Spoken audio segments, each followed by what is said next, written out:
You are about to hear a discussion of a first in the history of exploration.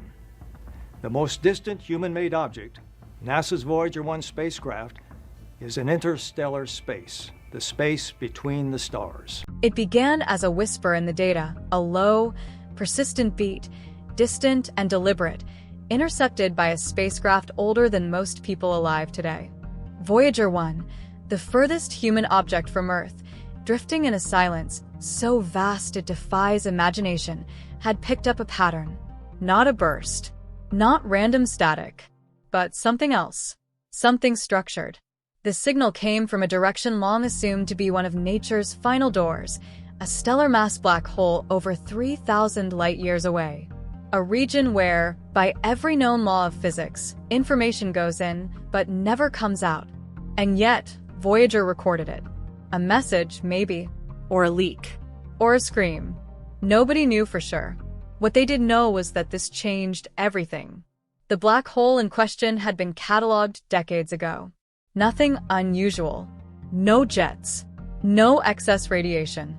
Just another dead star's corpse, sitting on the galactic fringe, endlessly feeding on the matter unlucky enough to drift too close.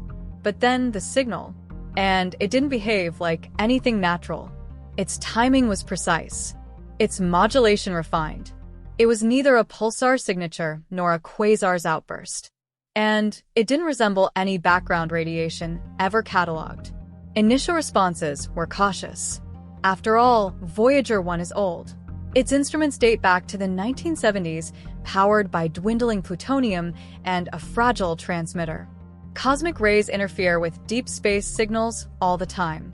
But this wasn't noise. Multiple systems recorded it. The pulse repeated at consistent intervals. Then, as engineers re-examined the signal, they found something even more disturbing. The pattern had evolved. It was responding. In the world of theoretical physics, there are questions so profound they border on mythology.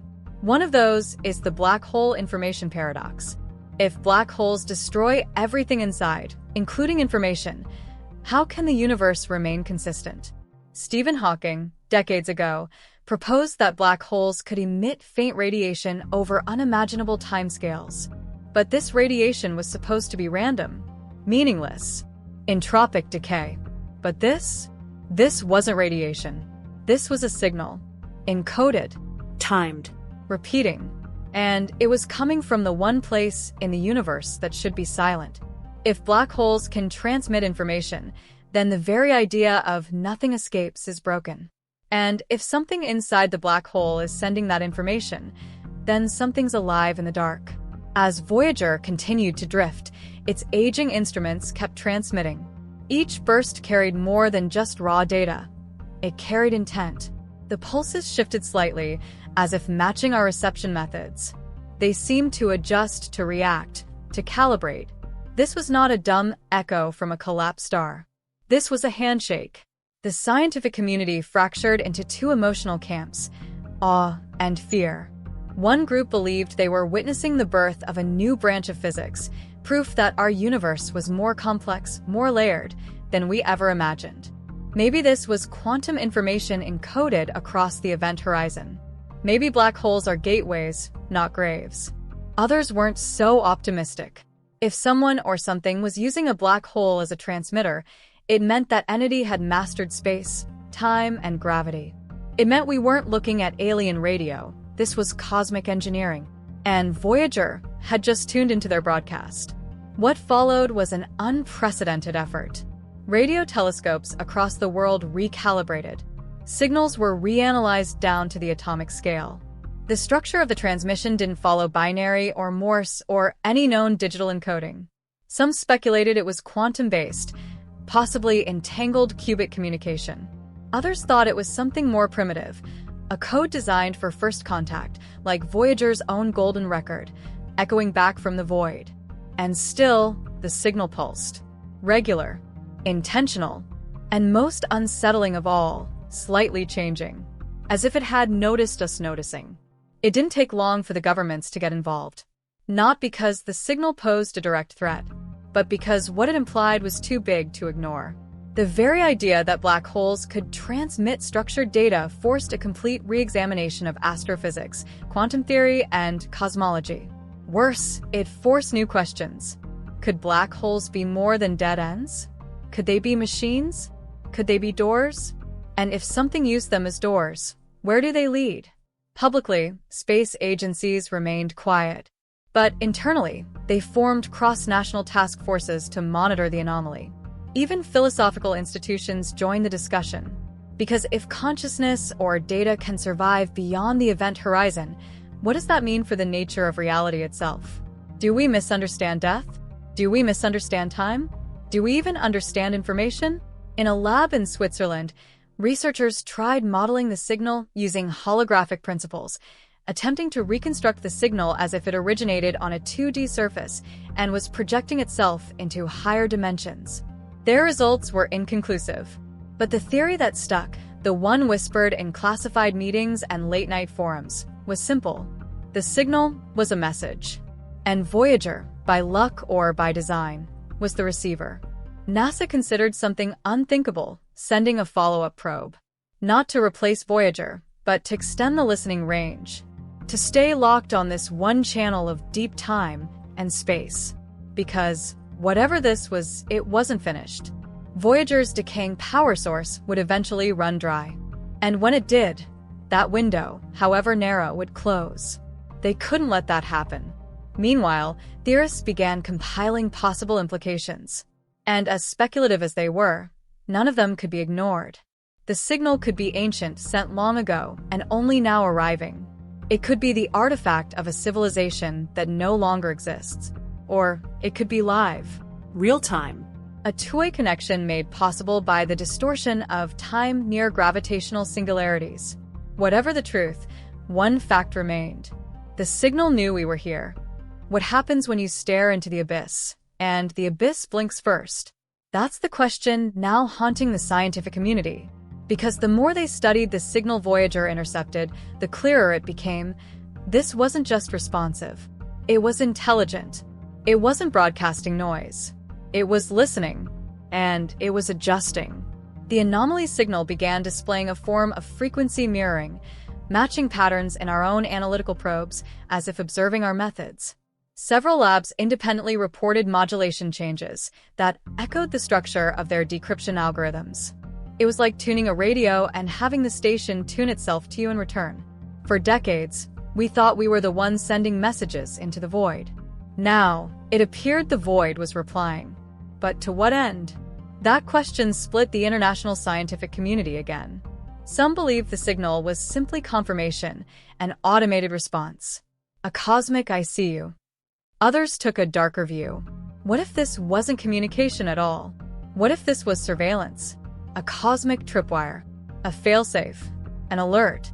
Hidden within the pulse structure, an observatory in Japan discovered subtle amplitude shifts that seemed to map against Voyager's known broadcast parameters. This meant the signal wasn't just general, it was targeted. And the more disturbing possibility emerged. Voyager's own signal might have triggered it. Had our ancient probe, launched in 1977 with a gold record and good intentions, just knocked on a door it was never meant to approach? Had we announced ourselves to something that wasn't listening until now? NASA, meanwhile, faced an impossible decision. They couldn't alter Voyager's trajectory or silence it. It was beyond all reachable zones of influence. Its nuclear battery would eventually fail, but in the meantime, it continued broadcasting data like a glowing ember drifting into the abyss. International governments began holding closed-door sessions, not out of panic but calculation. This wasn't a crisis. It was a reckoning. Because what was once the frontier of science had become something else entirely, a philosophical, even existential, confrontation. Religious leaders were briefed. Security councils formed advisory boards on non-anthropocentric intelligence scenarios. Not because anyone expected an alien invasion, but because humanity's worldview had fractured. We had long believed ourselves alone in the dark. And now, we weren't sure. As Voyager's data poured in, its pulses became irregular again, but not in a random way. They shifted in phase and amplitude at rates that corresponded with certain mathematical constants, Euler's number, pi, the fine structure constant.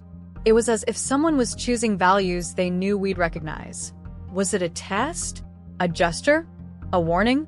At the University of Toronto, a linguist working with data scientists proposed a radical idea. What if this wasn't a message, but a mirror? What if the signal's purpose was to reflect back our own expectations, our own logic, like a hall of cosmic glass? The hypothesis was deeply unsettling, because that would mean the entity, whatever it was, wasn't just speaking. It was learning. From there, the theories exploded. A computational consciousness using black holes as storage and communication systems. A remnant intelligence left behind by a vanished species. A natural phenomenon misinterpreted as artificial, but one so complex it bordered on awareness. And then came the comparison none could ignore, the simulation hypothesis. Was this evidence we weren't living in a physical universe at all, but a holographic or simulated one? Was this anomaly a debug event? A glitch? A proof that the world is not as it seems? The idea spread fast, because the structure of the signal didn't just break the laws of general relativity, it rewrote them. And more terrifyingly, it seemed to understand them, as if it was crafted by something that had already solved the puzzles we're still struggling to define.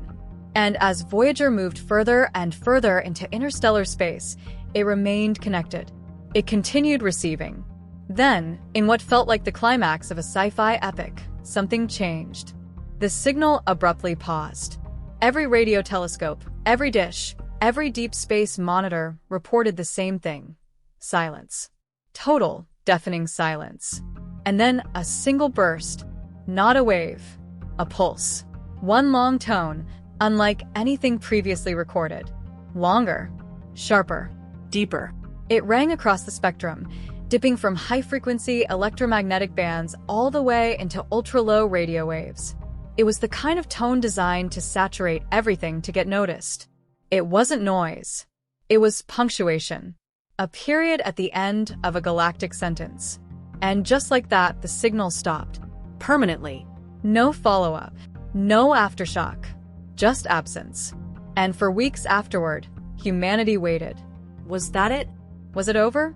Had we just heard a cosmic breath, a whisper from another level of reality, and then silence? In the aftermath, a new kind of panic took root. Not the panic of destruction, but of uncertainty. We hadn't just found life. We hadn't even found a civilization. We'd found a clue. And that was worse. Because it meant something is out there, but we don't know what or why, or whether we were even the intended audience. The silence itself became terrifying. Was the message a test? A beacon? A warning?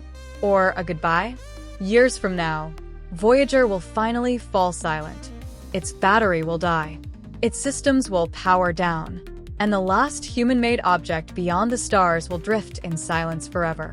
But its signal, the one it heard, the one it carried, will never be forgotten. It became the turning point. The moment we stopped asking if we were alone and started asking what else the universe was built to contain. If this made your head spin as much as it did ours, smash that like button, subscribe for more unravelings of the unknown, and drop your thoughts in the comments below. What do you think Voyager really heard? Was it a message? A warning? Or something else entirely? Let's find out together.